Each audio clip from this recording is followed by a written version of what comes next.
Hi, everybody. Just waiting for our guest, LigoranoReese, to join, and then we'll get started. But yeah, I'm so excited to talk to Nora and Marshall today. Thank you all for joining us.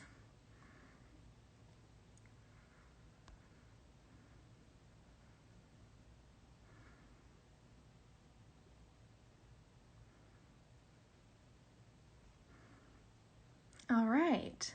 I see.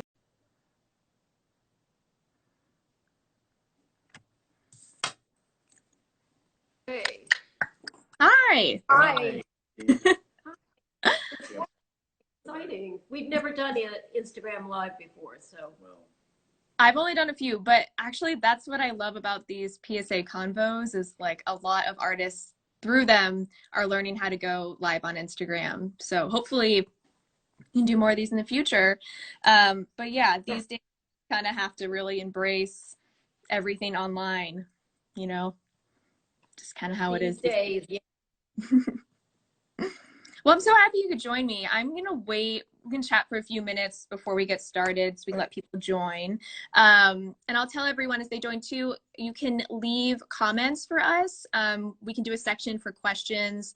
So if something pops up, just ask in the comment box and I'll go back through at the end and LigoranoReese can answer any questions you have.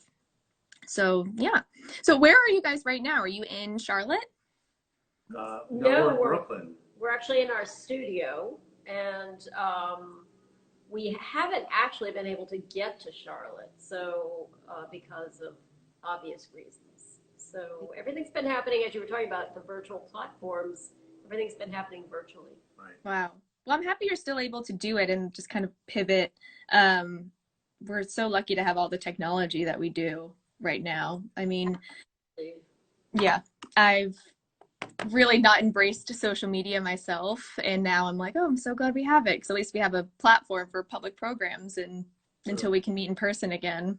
I know, and we have new language like Zoom fatigue and all different ailments that have to do with the computer, as well as positive things. So we've built a lot of good things with having this technology. So I'm not really complaining. Right. I also love this, like an embracing of kind of retro technology too. Like I saw you all put together a drive-in program, and the ICA is working with the San Jose Museum of Art, Caddis, and Exploratorium to do a drive-in video program. Yeah, I think it's just a great, way to bring people together and not have them be together. Right. Yeah, exactly. Absolutely. All right. Well, I'll kind of get started here. I just want to do like a quick little intro before we have our conversation. But yeah, I'm just really excited to talk with both of you right now. I'm really interested in this intersection of art and activism and all the collaboration happening around getting people to vote and involved with the election. I hope you all know that the ICA San Jose is a vote center this year. So if anyone watching is registered in Santa Clara County, you can vote at the ICA. You can see some great art exhibitions at the same time. So I'm hoping that I see some of you out here around the election. So quick intro about LigoranoReese. Since the early 80s, Nora Ligorano and Marshall Reese have collaborated as the artistic duo LigoranoReese. They are represented by Catharine Clark Gallery in San Francisco, and they are currently on view here at the ICA San Jose in an exhibition titled The American Dream. You can go to our website, icasanjose.org, to view that exhibition, but I'm also happy to say we will be reopening soon. November, if you're an ICA member, you can come see the show, and in December we'll open to the public, which is really exciting. We've had these up since March, and I've just been like, can't wait to get some people in. So yeah, that's all exciting. The American Dream features time-lapse videos of the Melted Away series, which we'll talk about later on in this conversation. But mostly I just want to get into talking about art as a platform for social change, which is just a really exciting topic right now.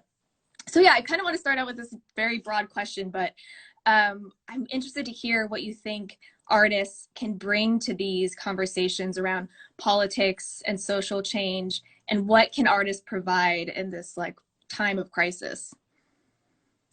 Well, I'll start, and Marshall can pick up on that. But I think really artists have a completely different lens through which to see their role as citizens, as well as, and have this wonderful talent that they can share with people. They have a way of, touching others and talking about, difficult topics through using their art that is not, is not as confrontational as just a direct conversation. Mm-hmm. And I think it opens up doors, and it really, it makes each person in the room think differently, but it makes them think. So I think it can have an impact, and I think it can start a really interesting conversation and direct a different way of looking at something. Right. Yeah, no, I totally agree with what Nora said, that I think that we're certainly in general election years, we are overwhelmed by the thinking and articulation of points by political figures, lobbyists, journalists, and it really gets you into thinking a certain way. And I think that what artists can provide is, as Nora said, a different kind of lens to look at the issues that are facing us as a country. And it's through that lens help think of different kinds of solutions that we need, and also provide a sense of community that we're poorly lacking now. Yeah, I think that sense of community and collaboration is really important, and that's what I've been kind of seeing a lot, and why at the ICA we wanted to really get involved as a vote center, and just kind of bring in these other groups and other artists that are interested in getting involved, that's why I was like so fascinated to hear about your School of Good Citizenship project that's the Instagram you're talking on right now. So can you tell me a little bit about what exactly the School of Good Citizenship is, how it came about, and why Charlotte? Well, I mean, as many of you may know, since we have a lot of friends in San Jose, since 2008, we've been installing temporary art installations at the conventions in both cities, both locations, Republican and Democratic conventions. And in 2012, we were in Charlotte, where that was the year of the Democratic convention. So we learned a lot there from that experience. We did that ourselves. We weren't invited by an institution, and it was very much a DIY activation. And I think when we learned that the Republican convention was going to be in Charlotte again this year, we wanted to approach it from a different way. I just want to say that in 2012, in Cleveland, Ohio, we installed The American Dream, which is the title of your show, a sculpture in ice, in Philadelphia at the Democratic Convention and in Cleveland at the Republican one. And that was the first time that we impaneled a series of discussions around social equity and the American Dream at Transformer Station with the City Club of Cleveland. So we were already starting to try to connect more to the cities that we were in, and the communities, yeah, and bring in discussion. Yeah. And so the School of Good Citizenship, the idea was, we would go to Charlotte. We would try to meet as many people as we could to create a series of programs, workshops, exhibitions, public art events that would bookend the Republican convention. And I can just say, since I have this little picture here that I thought I would hold up, that it was, sorry, there we go. It was really coming off the heels of melting down the truth in front of the state, the National on the National Mall in September of 2018, that it was after this event that and as part of the event, we had a poetry reading. We hosted the night before, and the night after we had a discussion at George Washington University, and it was all really exciting, and it brought people out from, brought the poets out, the writers, the people that were interested in spoken word. And on the other end, it brought out more, intellectual discussion about truth and journalism. And we were really excited about that and thought, okay, the election's coming up in 2020. What are we going to do? That whole election cycle is coming up. The conventions will be happening in August. What are we going to do? How can we take this work and just move it forward and put it in the community? What can we push together, mush together like clay? What project can we do that would incorporate an ice sculpture, but also would go way beyond that? So that was the seed for bringing in the School of Good Citizenship. What we noticed in doing these ice sculptures at the various locations was that people really connected to them. And people started talking about what the disappearance of these words meant to them. And we realized that people really want to talk about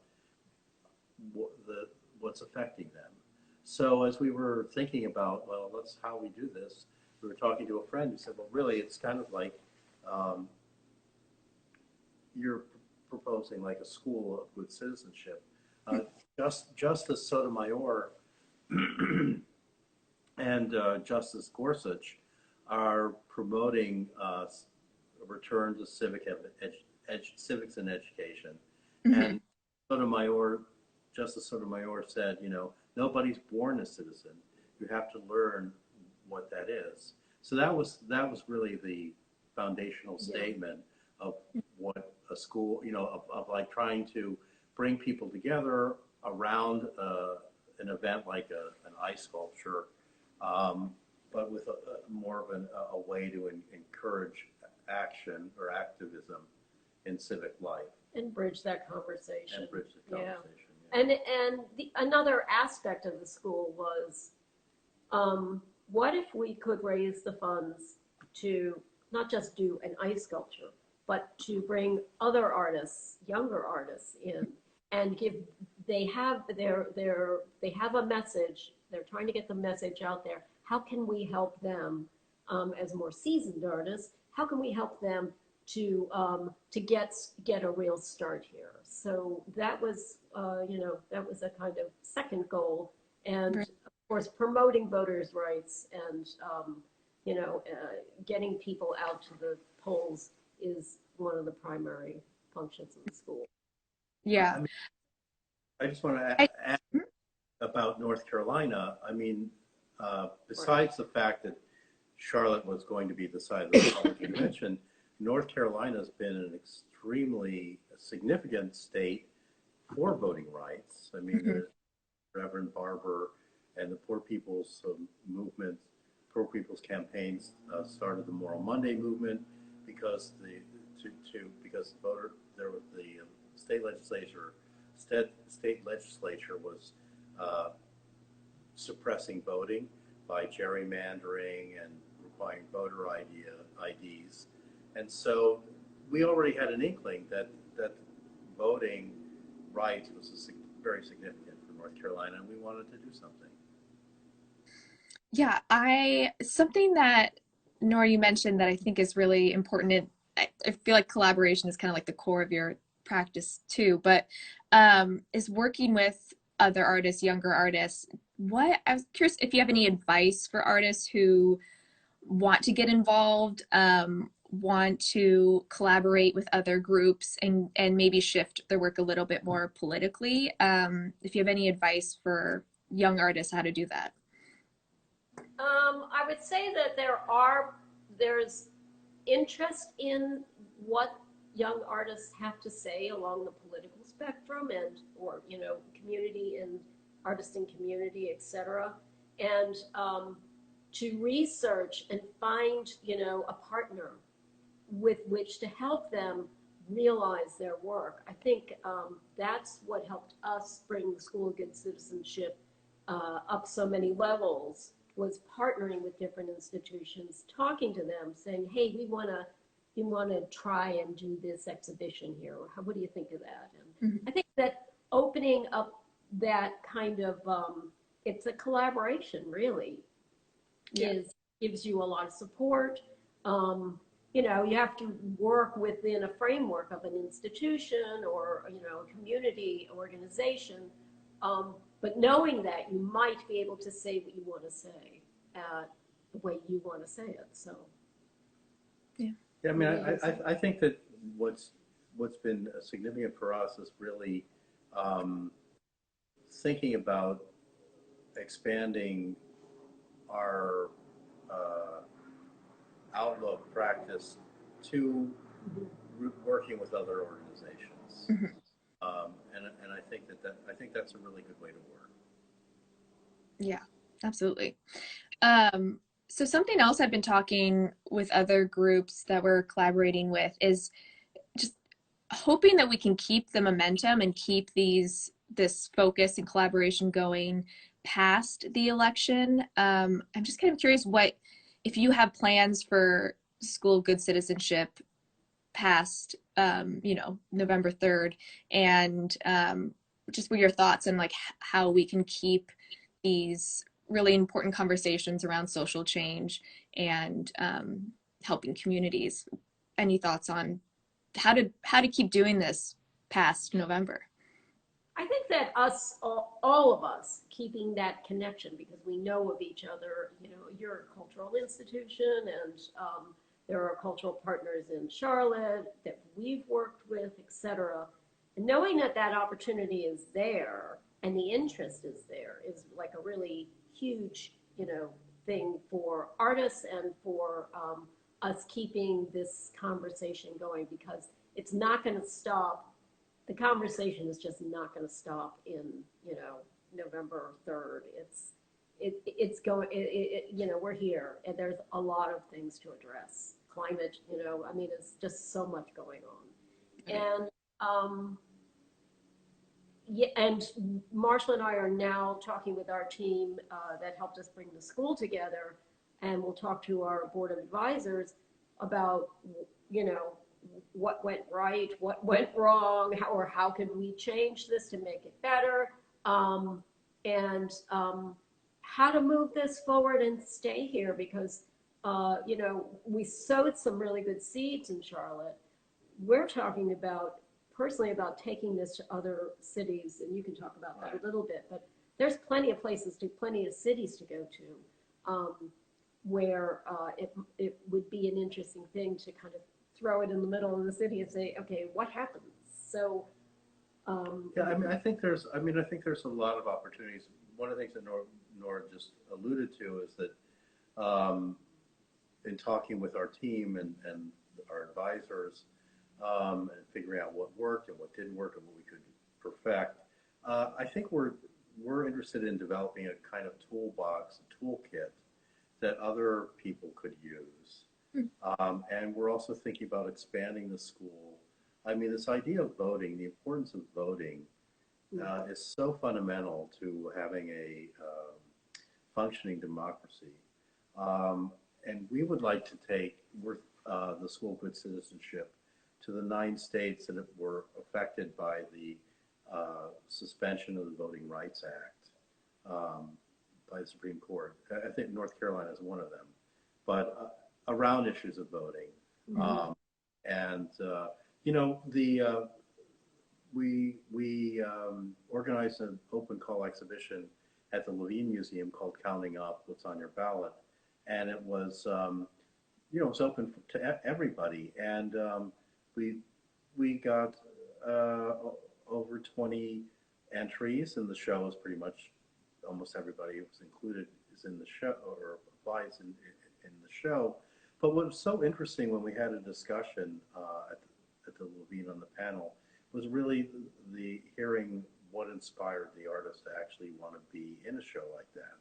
I mean, when it occurred to Nora and me late after we conceived the idea that I would have no idea what kind of artwork to make addressing voting. Well, it's a real, like head scratcher. You think, what am I going to make that is about voting rights? And so we were trying to write the copy for this whole thing, and we were struggling with it until finally we just, then the floodgate opened, and we thought, oh yeah, this is this opportunity. We opened with a quote by Obama about, freedom is on the ballot, and fear is on the ballot too, and so it's a really good way to just segue into what we thought might inspire an artist to enter and be part of the show. Right. So we were really happy with that. Mm-hmm. Yeah, that's so inspiring too, of taking kind of a step back as artists and less focus on like your own work and more about bringing people together, and more about community organization. Yeah, I think that's super inspiring to see that happen. Well, I also want to think that, Nora and I have been fortunate to be able to do this kind of artwork, and it's rewarding to offer, to create a situation where other artists can take advantage of something like that. And the reason that we've been fortunate to do that is we've had incredible support from San Jose, from foundations, and it's a kind of give back in a way, but I think it feels so good. It feels like we're in the right place. We're doing the right kind of artwork. And certainly, unfortunately, at the right time, because it's really, or fortunately at the right time because it's really needed. So yeah. Yeah, and I'm so happy to hear that you've had such great support. I mean, right now, I think a lot of institutions are starting to embrace more political, socially involved work, which is great. And there's that wonderful movement that, museums are not neutral. I'm just curious if you've, had any struggle with that in your career of institutions not wanting to embrace your work because it is so political, and how you've kind of navigated that. Well, I think that, I think if you make artwork that addresses current issues, it sort of has a timestamp. And I think that of course, you want to go beyond your time. I mean, beyond you make it relevant for more, not just the present. I think that, well, I don't think we've also taken what we do outside of the context of white walls of a gallery or a museum. Some of the work, the artwork that we've shown at Catharine Clark's is it refers to the present time, but it's a much more formalist work. But I would say that also in terms of institutions and institutional support, that has not always been something that we've had. And I think that's what Marshall's saying, that we had to build our own gallery, which is the outdoors. Incredible community of people who are interested in, engaging with the artwork. And so that's how we've survived. There are things that we have supported through Kickstarter. I mean, it's evolved over time, let's put it that way. But yes, I think political art is not necessarily the sexiest thing to collect for an institution. So that is, also a fact. But there's some wonderful, beautiful, fantastic political art. That said, Mel Chin comes to mind, and just a number of artists, and their Rick Lowe, and so many artists. Yeah. And I want to also go kind of back to, we talked a little bit about the Melted Away series, and I just have one up that we can, it's on my laptop, but at least we can reference. I'm just kind of interested. It seems like you've been working along, you know, making work around election times. And I'm just kind of curious, maybe what inspired the first one and what kind of changes you've seen through the different elections, and if you feel like there's um, a different feeling about this year and artist responses. That's a good question. So would you tell the story? Yeah, tell the story. Well, it's funny you mention that because how it started, because well, it started out of a political thing. Can you get the line up? I can. So in 2000 and well, actually even before then, in 2000 and on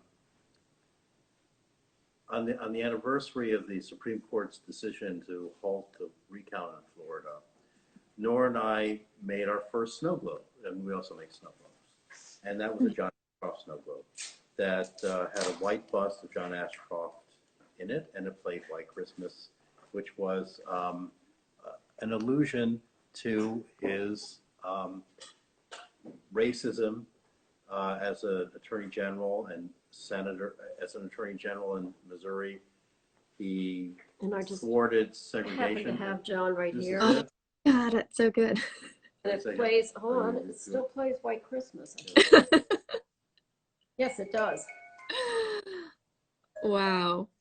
Okay, enough of that. Well, it so happened that eventually he was given one as a gift, and he liked it so much that Jake Taper, who at that point was an out-of-work freelance journalist, couch surfing in Brooklyn, contacted us, and he did a story about it and talked to his assistant. And the assistant said the general loves it. And then Jake said, well, you know, it's actually a commentary on his. It's not a positive commentary on him. And you said, gee, that's too bad because we were looking for somebody to do his official portrait. So Nora and I made a portrait. I don't have it here because this is the third edition, which was a mugshot of Ashcroft. Well, this is the series that became Lineup in 2004. Yeah, Marshall, why just do Ashcroft? Why don't we do the entire cabinet? Yeah, because they were all. Why stop there? And so there's That's so good. Rumsfeld, Alberto Gonzalez, and Karl Rove. And on the back are their statements when they actually misled the public. So we started showing.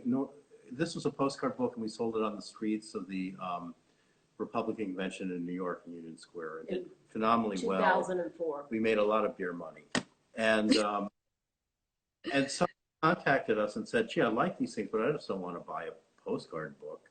Do you make prints?" So then we started thinking about, well, what if we did an edition of them, a fine edition of them?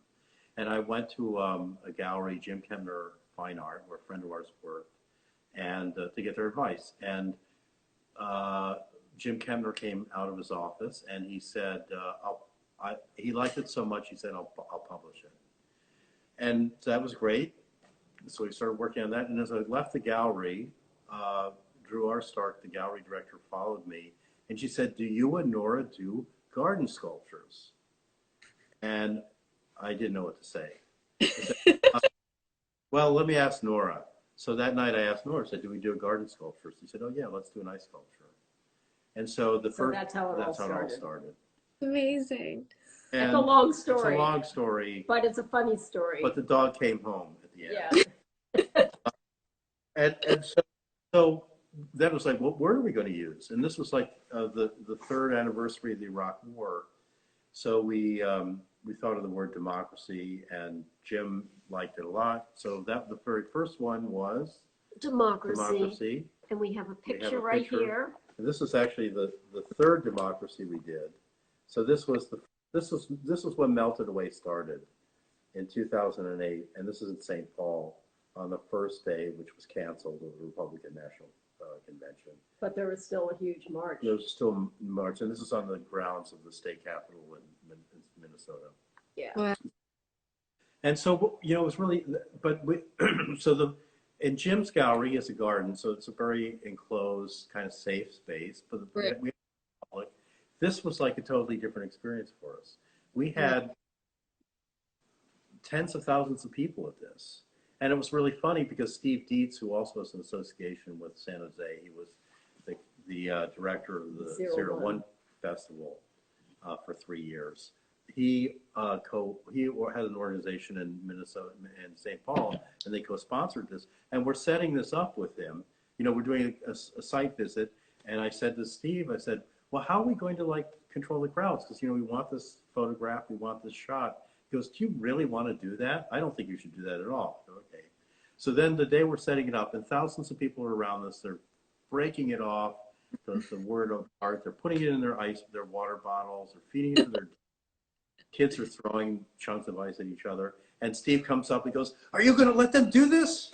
And I go, it's like, so it's like we're, you know, then we're like really with the public, and then all kinds of things happen. It was great. It gets very interesting. It was sort of like the fact that people were really interacting with democracy was something that we didn't expect, but it was fantastic. I love that. Yeah. I mean, do you get to like speak, like, do you get to get the feedback of people's interpretation of the piece? Yeah, we you know, because we also, we just were starting to get our bearings on this. We were interviewing people on site to get their impressions. On videotape. On videotape. Mm-hmm. And then, so in Denver, we did in 2008, we did our first live stream. And then we did live stream it from here, but we filmed some people. I mean, but it was really when we, like a month after this, on the 79th anniversary of the Great Depression, in front of the New York State Supreme Court building, which is on the fringes of Wall Street, we installed the words economy. And this was just 2 weeks after Bear Stearns. Oh, no, my is actually my Right. 401k. Right. Yeah. This is after Bear Stearns and Lehman Brothers went bankrupt. So people really react. This gave people, this sculpture and the action of seeing a word like economy disappeared really touched people. Yeah. And the interviews, we made a little videotape of the interviews, and that was when we saw, oh, this really works. And the whole idea was that these were kind of like stages or forums for people to interact with people. Mm-hmm. And then in 2012, we went to Charlotte. We went to Charlotte and Tampa, and we did the middle class. Mm-hmm. And that's where we there you go. Yeah, there you go. And actually that's interesting in itself, because that's the garden of Jim Kempner, and Nora likes to say we do dry runs of it there. And we did a time lapse, and we edited it to the Bernie Sanders filibuster against the extension of President George W. Bush's tax cuts. And it was so strong that the senator put it on his homepage, and the video had over 60,000 views, and it was because when we first set the ice sculptures up in Kempner's garden, it was so many things. It was a sculpture. We could photograph it. We could make prints from it. We could film it. It was a performance. Yeah. But it has all these layers and it also has an audience, and it has an audience that you can interact with. So right. It has many different aspects about it. So. Yeah, and I'll say this piece, the middle class at the ICA does have the audio with Senator Bernie Sanders. So if people come visit, they can see it's the large projection and also has the audio, which I'm really excited to include. Yeah, that's a good piece. Yeah. And just so important to have this work right now. especially I love the idea that it'll be up at a time when people are voting too. So that's great. Yeah, I mean, I also want to talk a little bit more, and we have a few more minutes, so if anyone has questions that's watching, feel free to comment them. But just, I like this shift of bringing the work into the public and how that meaning has changed, or how that changes the meaning of the piece. But I'm just kind of curious, like, what is your, do you have any other ice sculptures planned, or are there any places where you would really like to see one put up, or like ideal space for a sculpture?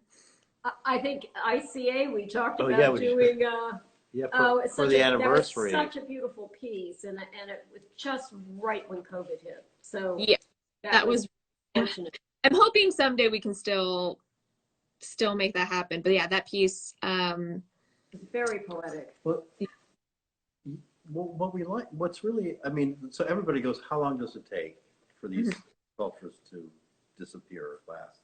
And that can, and Nora always goes, depends on the weather. And it depends on how many people are around it. Right. And how people it interact depends on with it. where we are geographically. Denver, in 2008, it lasted 24 hours. Democracy lasted 24 hours. In contrast, in Cleveland, it lasted 5 hours maybe. So it really has a huge, the American Dream, right, in 2016. So, but those vary. And you were going to. Yeah, so I was just going to say two things, that there are durational works. So we would like to really, what we were talking to Kathy Kimball about as we were planning this, which wasn't going to happen, but there's a beautiful piece of music by Eric Satie that was never performed till after he died, called Vexations, which can last 17 or 18 hours. So we were thinking, that'd be great to, have a number of performers perform that music. It's just I don't know how many times it's a single page of music, and it's performed hundreds of times. But that would be great to go along with the words, and the words, and I think this relates now living with a public health in a public health emergency. It's Ars Longa Vita Brevis. Yeah. And life is short. But in Charlotte this year, which we weren't going to do, we were going to do this, We the People. You want to turn it around. And this was kind of like, this is one of the locations we were thinking. But which is an outdoor park. Yeah, this is an outdoor park. This is Freedom Park. But we, and so that because of the idea that these are durational, and we wanted to bring voices together, and we have, spoken word. We had with the future, we started having poets on site writing, and we did that even more in 2016 in Cleveland and Philadelphia. In 2018, yeah. And in 2018 also. So we were going to do that, something similar to that in Charlotte, but instead we streamed 4 nights of spoken word poetry and virtual choirs in Charlotte, and that was for us that had the same flavor of this type of work. Right. Yeah, I'm, really hopeful for the time where we can start, having groups come together and viewing art again. I'm hoping we can start doing more of that maybe next spring, and would love to collaborate with you both again. So fingers crossed we can still make that happen at the ICA. All right, so I just kind of want to just wrap it up to hear if there's anything going on at the School of Good Citizenship that you want to promote for people to get involved with, or anything around the election that's coming up. Well, I would say the Civic Saturday and there's a final panel. Right. So the Levine Museum has which will be on I think the 22nd. Or the 24th. It's a Thursday. It's 22nd, yeah. It's 22nd. Shaping Charlotte is their series, and it's the third panel of relating to the exhibition, counting up, and it's about sports and activism. And it sounds like it's going to be really good. They're going to have the head coach of the Hornets talk, and which is a basketball team in Charlotte. I learned, and another sports figure, because they're opening up the stadiums for people to vote. That's great. Yeah. That angle, and then as Nora mentioned, the University of North Carolina in Charlotte is doing a Civic Saturday. Maybe that's the 24th, actually. Yeah, that's the 24th of October, and that's going to be the last that'll be the last formal concluding event of the School of Good Citizenship. So stay tuned. I think there's probably more coming on down the pike. Yeah.